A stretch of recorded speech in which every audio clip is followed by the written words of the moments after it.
Hello, everyone. I just wanted to discuss the FAA outage really quick. The theme of cyber resilience engineering has really been reverberating through the last few years.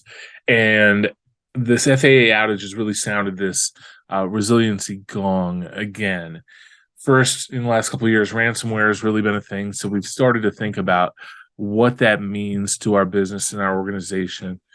But this FAA outage isn't a cyber attack. It's just an outage due to technical debt and infrastructure failure, possibly software failure, possibly human error. But either way, there's lack of resiliency in the situation, which would have prevented the scale of the outage. So in the last couple decades, between site reliability engineering, between DevOps, between cyber resiliency engineering, there are a lot of methodologies which could have assisted the FAA in reducing their risk. It's worthwhile to mention that the FAA was probably drowning in significant technical debt. What's technical debt? Technical debt is when you have outdated, fragile systems which are not documented, not set up properly.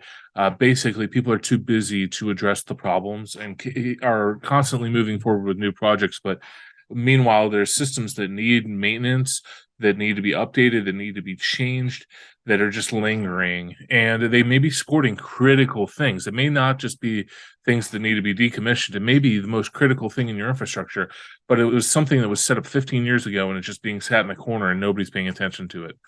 That kind of system becomes a huge vulnerability when there is a failure to that hardware, to that software, when somebody forgets about it, unplugs it, throws it out the window in the dumpster or whatever, and that is the most critical part of your organization and nobody's been taking care of it.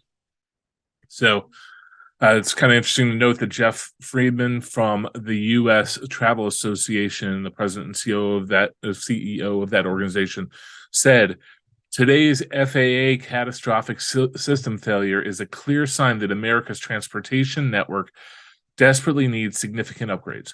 So that really amplifies the idea that there's significant technical debt in the FAA. So this caused thousands of delays and caused thousands of cancellations, due to downed aircraft and just no flights being able to go. And it took a long time for them to recover. It was an outage that's probably going to cost them a lot of money. I can imagine a lot of these airlines are probably going to sue the FAA as a result, because it's been business impacting for everybody. And there's probably people that were depending on that flight, and it's really slowed down American commerce in general. It has been very impactful, but don't think that what happened to the FAA can't happen to you. That's really the message here. Most organizations have that technical debt. Most organizations are trying to prioritize on growth, prioritize on innovation, and aren't really prioritizing shoring up old systems. I've never seen that on anyone's priority list, is let's take care of the old stuff. So, this isn't something that is just at the FAA and not at your business. It's most likely at your business. So it's time to have a real conversation with your IT and say, okay, really, what is our technical debt? Do we have documentation for everything? Can we rebuild our network from scratch quickly if we need to?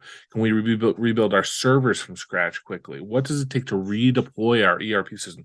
What does it take to do these things? Because this kind of outage can happen to anybody. So I'm thinking about this outage in terms of the MITRE Cyber Resiliency Engineering Framework, the CREF by MITRE. It focuses on some primary goals: anticipating, withstanding, recovering, and adapting from usually a cyber attack, but you can apply this to any kind of outage or incident. So when considering the FAA outage, they really didn't anticipate the outage. They didn't have proper resilience mechanisms in place, redundancy, automation, things like that, which would have saved them time. And they obviously didn't have the documentation in place, as well as a damage assessment after the outage happened that would have given them a clear picture and a clear path to recovery.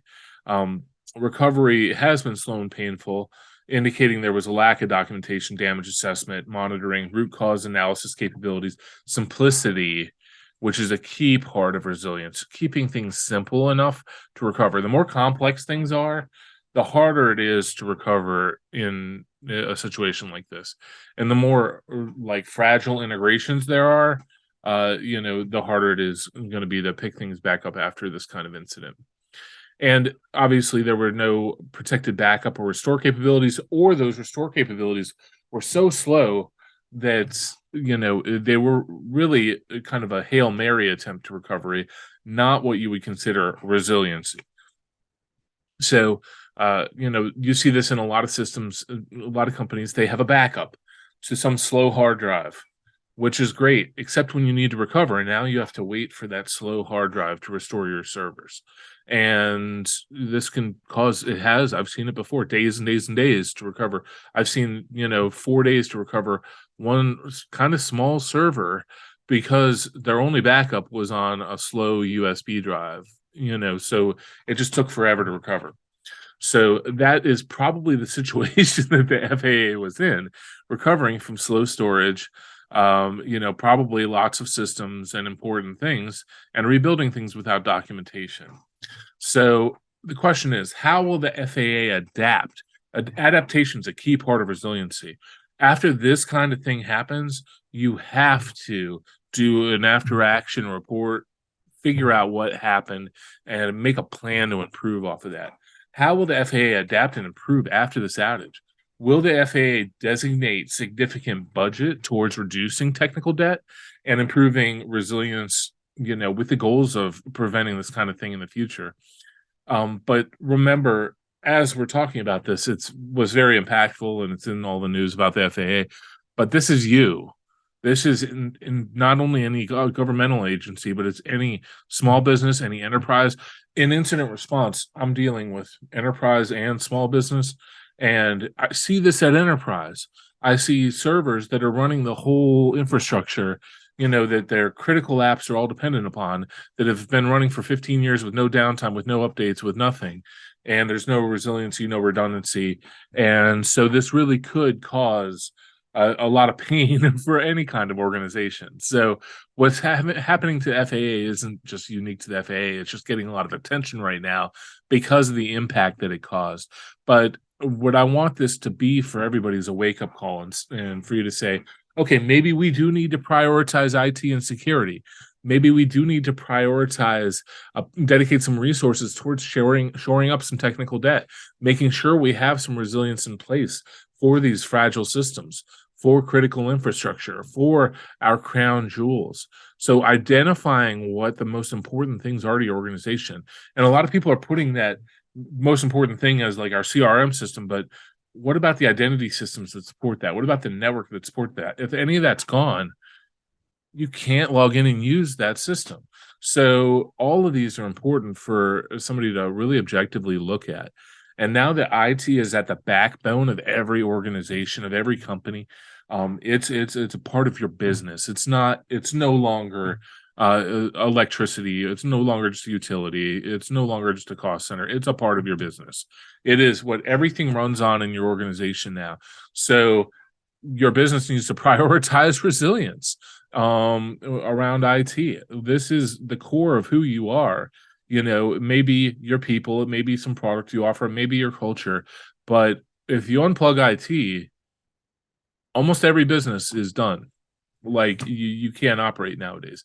So take some time to think about resiliency. A lot of people are thinking about security, which is great. A lot of people are thinking about just IT operations, which is great.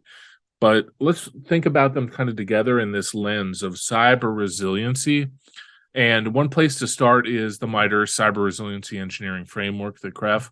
There are other resiliency frameworks like the Operational Resiliency Framework by the Global Resilience Federation.